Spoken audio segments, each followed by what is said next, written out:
Pour ne rater aucune de nos vidéos, n'oubliez pas de vous abonner et d'activer la cloche. On se taira pas, génocide à Gaza. On se taira pas.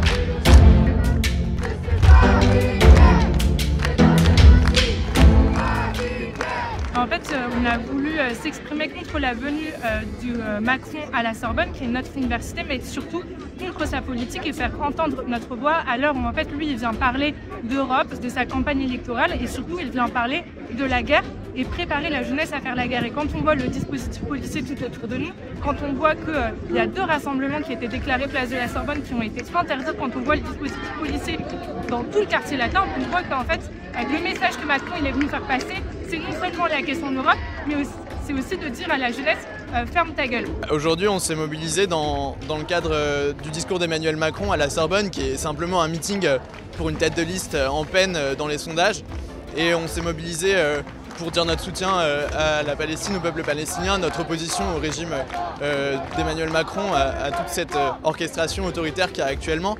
Et très vite, on s'est rendu compte que on était quelques-uns à vouloir se mobiliser. Directement, on a été nassés. Là, aujourd'hui, on est entouré d'un cordon de CRS, alors qu'on est quelques centaines, inoffensifs et pacifiques. Et ça montre bien en fait à quel point le régime d'Emmanuel Macron actuellement c'est une citadelle assiégée, qu'ils ont peur, qui veulent pas qu'il y ait quelconque forme de soulèvement populaire. Et ça on le dénonce, et on dénonce cette dérive sécuritaire qui est en ce moment en France. Je pense qu'il faut savoir que si on soutient la Palestine, c'est pas forcément qu'on fait partie d'un mouvement terroriste, mais c'est surtout parce qu'on veut soutenir l'humanité. On veut pas forcément, on veut pas du tout voir des enfants mourir pour des conditions politiques, donc des choses qui ne les concernent pas. On veut simplement que ce soit un pays qui vive dans de bonnes conditions.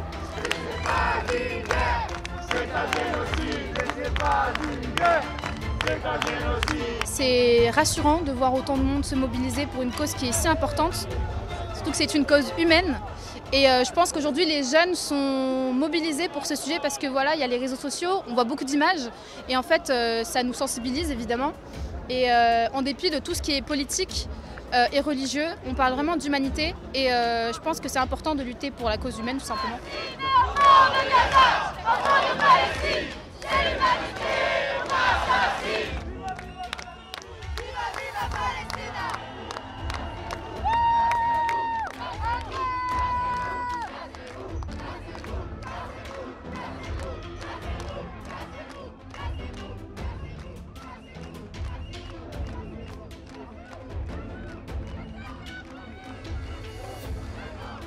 C'est compréhensible qu'il y ait un petit peu de sécurité pour le président, pour les personnalités publiques, mais en fait c'est un 2 poids 2 mesures parce qu'il y a quelques semaines, il y a la conférence de Jean-Luc Mélenchon qui a été annulée à Lille pour des raisons de troubles à l'ordre public. Visiblement, il n'y a pas un tel dispositif policier qui a été envisagé pour protéger sa conférence, donc de fait c'est un pouvoir qui se sent menacé et qui veut montrer aux gens qu'ils sont en mesure de réprimer toute forme de contestation. Aujourd'hui, là, on est nassé et on ne sait pas à quel point il va y avoir des interpellations ou quoi. Donc en fait, c'est aussi une stratégie d'intimidation. Mais en réalité, moi, je l'analyse aussi comme une forme de fébrilité du gouvernement parce qu'en fait, quand on est obligé de réprimer systématiquement, immédiatement, n'importe quelle voix dissidente jusqu'à en fait des voix institutionnelles comme celle de Mathilde Panot qui est elle aussi convoquée par la police, c'est qu'on est profondément fébrile et qu'on a profondément peur qu'il puisse y avoir quelque chose qui commence à remettre vraiment en question profondément la politique du gouvernement en fait. En réalité, effectivement, là on a un ciblage particulièrement sur la France Insoumise, mais c'est pas que la France Insoumise. Il faut se rappeler. Par exemple, la Sainte-Soline. C'est pas si longtemps que ça qu'on était accusé d'éco-terrorisme, parce que c'est connu, se mobiliser pour la planète, c'est être un terroriste. Se mobiliser pour faire valoir ses droits, c'est un crime en ce moment en France.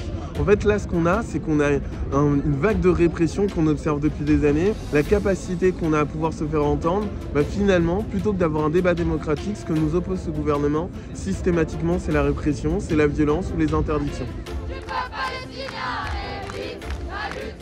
Du peuple palestinien et vive la lutte. Du peuple palestinien et vive la lutte.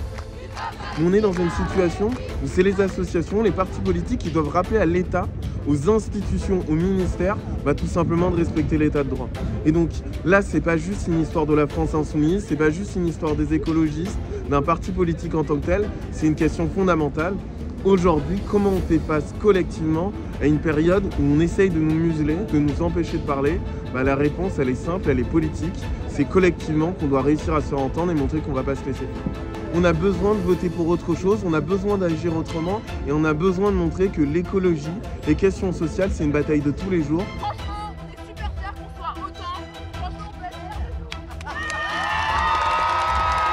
Israël assassin, Macron complice. Israël assassin, Mali complice.